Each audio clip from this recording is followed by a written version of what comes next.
Guys, may customer naman tayo isa ka Marvel nga 29er. Small siya ang sukat niya. So gindala na siya kagapon. Sa mo niya will set galo naka-chow nga Merlin. Pero hindi siya naka-tubeless. Ayan, kailangan natin yan ripakin pati yung bottom bracket. Nice. Damoy ko.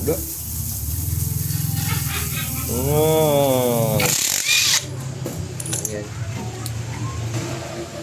Yo. Na, naka 6 valve siya, naka double tit siya. Wow.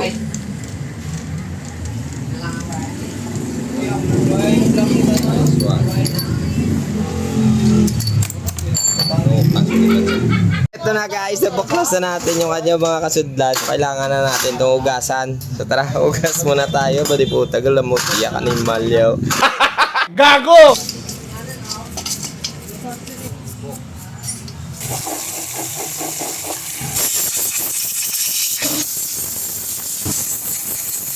So ito na pala mga guys, tapos na natin imbihuan. Ayan, lalagyan na lang natin yan ng pampadanlog. Pero bago yan, syempre, ito muna yung cogs natin, tsaka yung crank natin. Ayan yung crank, ito yung cogs. Yung chain, ayun na yun. So ibabalik na natin muna yan, lagyan muna natin pampadanlog. So let's go, tara!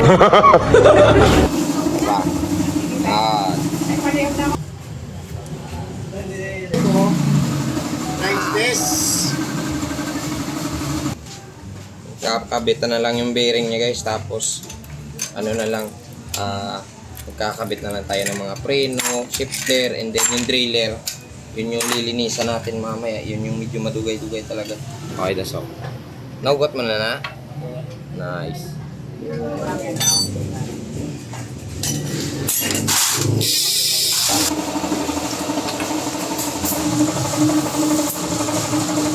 So kanina sira na yung housing guys kasi magkakabit tayong bagong shifter. Kable ng shifter. Kaya naglagay na lang tayo ng bagong housing niya. So ilalagay mo to ang foam to. Ito. Areo, isok lang dio. Sige, isok mo dan. Okay. Lagay mo na. Gulo mo gid na pasulod. Palabasan mo yung dulo. Tapos idasok mo na yung kasama na yung unot. Sige, amat-amat. Matamat lang. Yun, tapos tika tayo naman dito o mag-a-align tayo, tinanggal ko uli. A-align tayo kasi nga nagwawalog. Tama yung sabi niya, nagwawalogin mo. So ito na yung last, bubuksan na natin yung head parts niya and then yung rear driller mamaya. Amo lang to last to. Aligan man, nagtapos na to ba? Ne. Sige lang, ngay patong. Ay, oo, kita ugit. Ay, butang iba na to. Okay, wala nila yung butang ano. No. Hindi po. So, ito ng rear driller niya guys. So, kailangan na natin tong bungkagin kasi nga uhugasan natin to. So, ayan. Tapos, backlash ito. Pipiswitan natin. Dito natin malalaman kung maganda pa yung performance niya. Hindi na. Grabe no.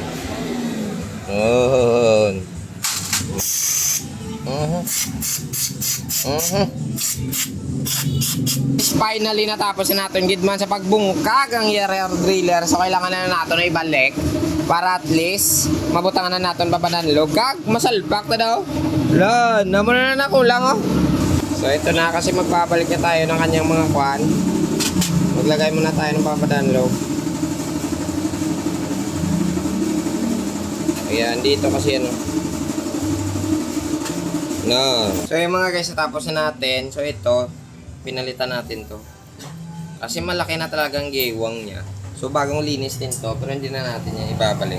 So ito na, naglagay na tayo ng Fugno bearing dito. And then, ito yung stock na isa niya. So ayan. Tapos, pag naka-clutch ka, syempre hindi yan aangat. Ayan. Yun. Kabit na natin to, tara.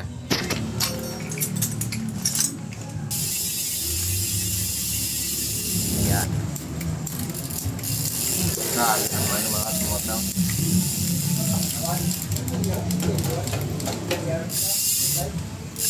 Bigas ako. Grabe. Okay yan. So ayun na nga ni guys, natapos na ating unit. Bago ka namin namin dagwayaw. Wow, natawhom gid mga animal ya kagi nabungkag pa subong tapos na. Dito nga rin sa kabila, Sos Mariose, pwede nakalaya si Uripota. Narin na ng gwapo nga tagiyaw. Okay, Manchuray ha? Ha? Along, ilang liwat? So, ito mga guys, kailangan nilang baklasin. Need ito, aslon get.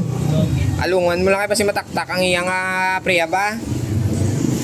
Tanda ka naman dagro. Andi, wait lang, ang imong clutch ha, magbalik ka ha.